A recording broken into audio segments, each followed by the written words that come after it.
Картинаны тартуудагы кеңештер. Биринчи, картина кыска жана четко болуш керек. Узартып ийбеш керек. Адамда кызыгуусу жок болуп кетпеш керек. Ал кайра сомненияга келип калгычактуу убакыт болуш керек. Экинчи, иреттүүлүктү сакташыбыз керек. 3 фрагмент практикада колдонулуп текшерилген. Биринчи фрагментте адам өзүнө жана жакындарына айланасындагы байлыктар, кубаныч тартууларын сезиши керек. Экинчи фрагментте адам ойлонуп калат. Эгер мен азыр бир нерсени өзгөртпөсөм, ал байлыкка эч качан жетпейм деп. Фрагменттин башындагы неужели, кантип эле деген сөз адамдын ички процессин ойготот. Үчүнчү фрагментте биз адамга кыялданганга жардам беребиз. Подробно айтып берип, жашоосунда эмне өзгөрөт эле, ушулардын баары анын жашоосунда пайда болгондо ошонун баарын биз сүрөттөп беребиз. Үчүнчү кеңеш — ачкыч методун колдонуу. Эмне өзгөрөт эле сенин жашооңдо эгерде сенде $1000 болсо деп. Адамдар ар кандай. Сен 3 этаждуу особнякты айтып бердиң. Бирок сенин таанышың жаңы үтүктү кыялданып аткан болсо, сенин картинаңа көңүл деле бурбайт. Же болбосо ал ого бетер раздражение болушу мүмкүн. Ошондой эле эгер адамда чоң максаттар, умтулуулар болсо, ал адамга скромный эле картина тартып койдуң, анда болбой калат экен. Ошондуктан адамдын каалоосун билип алышыбыз керек ачкыч методун колдонуп атканда. Эгерде сенде $1000 ай сайын кирешең болсо жана бош убактың болсо дегенде адам өзү жөнүндө бардык подсказканы айтып берет экен. Ошол суроого жооп берип атканда. Төртүнчү кеңеш, бул эң маанилүү, бул чыныгы мотиватордун эң башкы секрети экен да. Сага чындыгында эмне жагат? Картинаны тартып атканда өзүң дагы ошону сезишиң керек экен. Өзүбүз ошону сезип, ошону сезимибиз менен билгизишибиз керек экен да ошондо. Бешинчи кеңеш, сен ошондо өзүңдү кандай сезет элең, сен эмнени сезет элең дегенден кийин пауза кылыш керек экен. Адамга убакыт бериш керек, ошону чындап сезгенге. Ошондо адамда сен тартып берген картинага карата өзгөрүү болот экен. Ошентип биз каалоону ойготуунун экинчи методун өттүк. Эми реалдуу рекрут кылганга өтөлү. Биз рекрут кыла турган адам менен кезиктик. Ал адам өзүнүн каалоолорун, кыялдарын унутуп калган. Анын ойлорунун баары күнүмдүк проблемаларды чечүү. Биз глобалдуу проблеманы көтөрдүк. Ал көп акча тапкысы келерин айтып берди. Биз ага бул проблеманы MLM бизнесинин жардамы менен чечсе болорун айттык. Ал дароо эле возражать этип баштады. Биз аны менен талашпайлы, биз аны энтузиазм точкасына чыгарууга өттүк. Эгерде сенде айына $1000 кирешең болсо жана бош убактың болсо эмне кылат элең деген суроонун үстүндө иштедик. Биздин тааныш өзүнүн унутулуп калган же унутулуп бараткан каалоолорун эстеп баштады. Ал кайрадан возражать этип баштаганда картина тартып бердик. Анын каалоолорунун көлөмү, формасы бар болуп калды. Жана анын азыркы жашоосуна канааттанбаганы чоңойду. Эми 3-чү кадамга келдик. Энтузиазм точкасына көтөргөнүн 1-чи кадамына. Жаңы реалдуулук методу. Бул эмне? Бул максаттарды коюу биздин жардамыбыз менен. Биз спонсорбуз бул жерде. Бул методдун максаты эмне?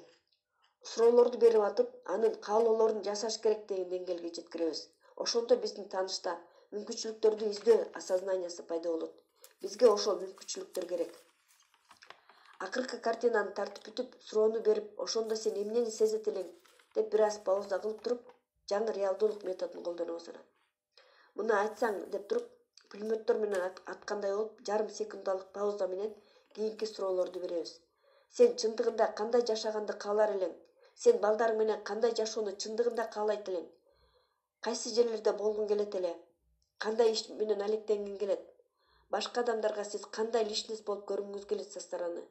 Ошентип ушул суроолордун баарын биринин аркасынан бирин берип, анан пауза кылабыз. Же болбосо мындай суроо берсек болот экен. Айтсаң, сен ички душаңда кандай сезесиң сен? Сен чындыгында кандай жашаганды каалар элең деп. Ал жооп берет экен, биз конкреттештиребиз. Клубоктогу жипти чечип аткандай болуп, биз анын ойгонгон каалоолорунун баарын ачабыз. Балким кимдир бирөөдө сомнение болушу мүмкүн. Эгер адам бизге жакындан тааныш эмес болсо, ал бизге жооп бермек беле деген. Чындыгында жооп берет экен. Биз бекеринен бул методду колдонуп аткан жокпуз. Буга чейинки эки метод менен биз адамдын көңүлүн, анын чыныгы каалоолорун көздөй бурдук. Ал өзүнө чындыгында маанилүү болгон суроого жооп берет. Айтылган суроолорду өзүңөргө ылайыктап түзүп алсаңар болот. Адам үчүн важный, анын жүрөгүнө тие турган суроолор болуш керек. Биринин артынан бири берилген катар суроолор эффективдүү болот жалгыз эле берилген суроого караганда. Катарынан берилген суроолор адамда эмне важный экенин көргөзөт. Адамда каалоосу үчүн эмне кылыш керек деген өзгөрүүгө алып келүүчү каалоолорду пайда кылат.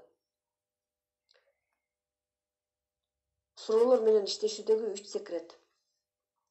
Ар бир адамдын өзүнүн чыныгы каалоосу болот. Алар эч жакка кеткен жок болгону düşүктүн астында басырылып калган. Каалоолорун биз басырылып калган жерден бошотуп чыгарышыбыз керек. Биз аны жаңы реалдуулук методунун жардамы менен жасайбыз.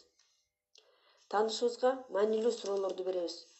Бул суроолор канчалык терең кирсе, башкача айтканда анын каалоосунун катылган жерине чейин кирсе, ошончолук эффективдүү жакшы болот. Точка энтузиазмга көтөрүүдө. Ушул жерде суроолор менен иштешүүдөгү 3 секрет жардамга келет. Биринчи секрет.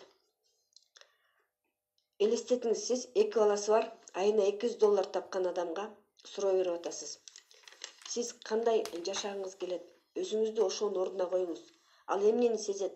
Ал адамды бул суроо тупикке салышы мүмкүн. Ал реалдуу жашоосун ойлойт. Да, кандай жашагым келет? Кандай айырмасы бар? Эчтекени каалабайм. Эмне пайдасы бар? Мен өзүмө эмнени каалайт элем деши мүмкүн. Ошондуктан биз экинчи секретти колдонобуз. Ал орусча айтканда частичка Б дейт да. Как ты хотел бы деген. Кыргызчага которгондо мындай: кандай жашоону каалар элең? Кандай жашоону каалайсың эмес, кандай жашоону каалар элең? Мындай суроо адамды кыялданганга мүмкүндүк берет. Бүгүнкү күндөн сырткары күнгө чыгарат. Бул анын чыныгы каалоолорун эстегенге жардам берет экен. Ошентип биринчи секрет суроону ачык перспектива формасында берүү. Сен кайсы жактарга баргың келер эле? Канча акча иштеп тапкың келер эле деген суроолор менен. Экинчи секрет слова усилители, күчөтмө сөздөр. Элестетсеңиз, мен сизден сурап атканымды. Кандай жашаганды каалар элең? Ушул суроого болгон өзүңүздүн ички реакцияны байкап көрүңүз. Эми ушул эле суроону берем, бирок бир аз башкача кылып. Сиз чындыгында кандай жашаганды каалар элеңиз? Эми эмнени сезип атасыз? Айырмасы бар бекен? Албетте. Күчөтүүчү сөздөр менен толуктап койгондо, чындыгында деген сөз менен биздин ички сезимибизге кирип, чындап туура жооп бергенди келтирет. Мен бир жолу менин организациямдагы бир аялга консультация кылдым. Ага суроолорду берип атып, эксперимент кылып көрөйүн деп чечтим. Мен андан сурадым: сиз эмнени каалар элеңиз? Өзүңүздүн балдарыңыз үчүн. Ал жооп берди: мен алардын эчтекеден кем болбосун каалайм. Жакшынакай кийинип жүргөнгө мүмкүнчүлүктөрү болсо экен дейм. Туура сапаттуу тамактанышса жана башка деп өзүнүн ошол толугу менен ошол жооп берди дейт да. Анан ал толугу менен жооп берип бүткөндө мен экинчи суроомду бердим. Айтыңызчы, сиз чындыгында балдарыңыз үчүн эмнени каалар элеңиз? Кандай деп ойлойсуз? Эмне болду? Ал ойлонуп калды. Анан жооп берди. Биринчи жообуна караганда такыр башкача жооп берди. Жообу андан дагы масштабдуу, искренний кылып жооп берди. Шаблону жок болуп, үнү дагы башкача чыгып атты.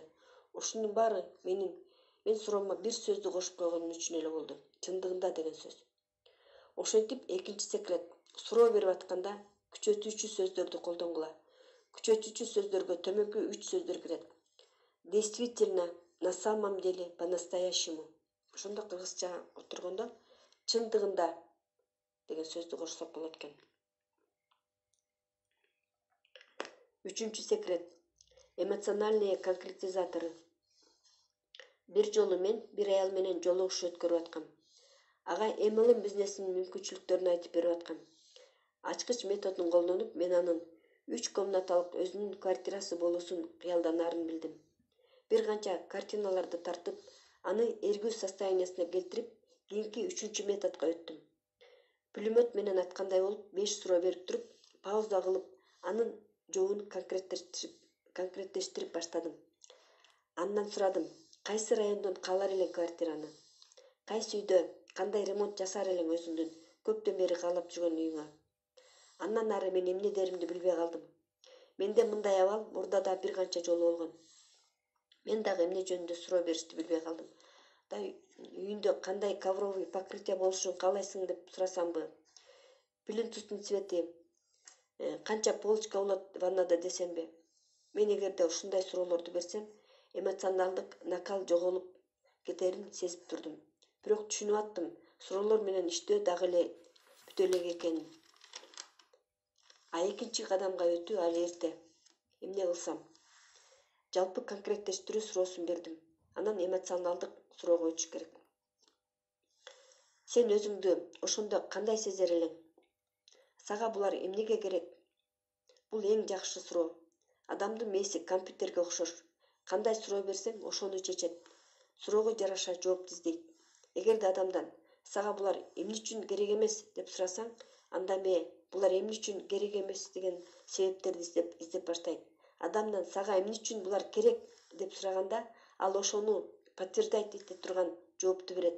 Эмне жөнүндө сөз болуп атса, ошого жараша машина, үйдү, доходу жана башка. Бул сага эмне берет? Бул сенин балдарыңа, сенин жакындарыңа эмне берет? Сенде ушулар пайда болгондо кандай проблемалардан арылат элең? Ушуга окшогон суроолор адамды терең ойлондурат. Анын жашоосу жана балдарынын, жакындарынын жашоосу кандай болорун, эгерде азыркы келген мүмкүнчүлүктөрдү колдонгондон баш тартса. Ошентип, энтузиазм точкасына көтөрүлүүнүн биринчи этабын аяктадык. Ушул айтылган 3 метод адамдын түгөнбөгөн проблемалары менен жүрүп, унутулуп калган каалоолорун эстеткенге жардам берет. Күнүмдүк кылычу рекрут жөнүндө эстейли. 20-30 мүнөт болот, кээде андан да көп болот. Кээ бир адамдарда каалоолору ойгонгондо ыйлагандары дагы болот. Өзүнүн кыялдарын унутуп койгонун, проблемалары менен жүрүп, замкнутый кругка түшүп калгандарын айтышат. Ошол убакта биринчи кругтан өтүү убактысы узарат. Эгерде адамда осознание болгондо, бизнести баштоосу тез болот жана эффективдүү болот. Бирок көбүнчөсү биринчи этап 20-30 мүнөт болот. Биз баштаганда адам энтузиазм градусунун деңдеги шкаладагы летаргический сондогу абалда болчу. Эми ал андан өйдө көтөрүлдү. Точка раздраженияга келди. Бул эмне? Бул адам катуу уктап аткан. Биз аны ойготуп ийдик. Анын тизесине чейин таза эмес сууда турганын көргөздүк. Балким таанышыңыз айтышы мүмкүн.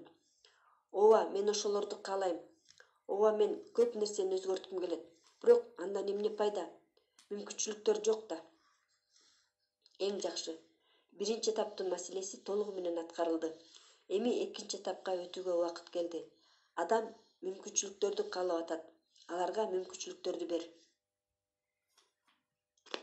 Экинчи этап так ушундай аталат. Бизде мүмкүнчүлүктөр барбы? Бирок ушул этапты талоодон мурда ага гармонично өтүш керек. Призыв внимания. Экинчи этапка өтүү. Биринчи этаптан экинчи этапка өтүүдө адамдын ойгонгон каалоосу менен ошол каалоону аткаруудагы бириктирип турган бизнес MLM экенин көрсөтөбүз. Адам макулдугун бериш керек. Биздин информацияны карап көргөнгө. Биздин таанышыбыз менен болгон конкреттүү диалогко келели.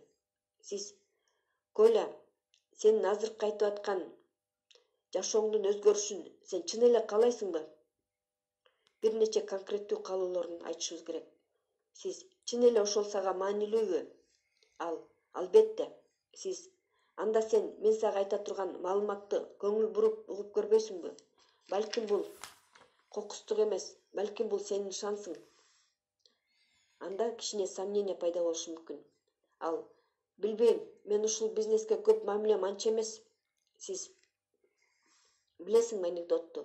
Бир еврей экинчи еврейге айтып атат дейт. Изя, Каруза ушундай жаман ырчы экенин билбептирмин. Сен эмнеге аны жаман ырчы деп атасың? Амага кечөө Карузаны туурап Рабинович ырдап берди. Анекдотту айтып бербей деле койсоңуз болот. Сенин МЛМге болгон мамилең сен МЛМди кимден укканыңа байланыштуу. Өзүңдүн көз карашың менен кара мүмкүнчүлүккө. Сен эчтеке жоготпойсуң, зато өзүңдүн көз карашың болот. Миңдеген адамдар ушул бизнестин жардамы менен жашоосун сонун кылып өзгөртүп алышты. Балким ушул чын эле сенин шансың. Ушул жерде эмне болот? Көбүнчө адам өзүнүн уруксатын берет маалымат укканга. Сиз анын каалоосун ойготтуңуз. Эми ага мүмкүнчүлүк керек. Мына эми экинчи этапка өтүүгө убакыт келди.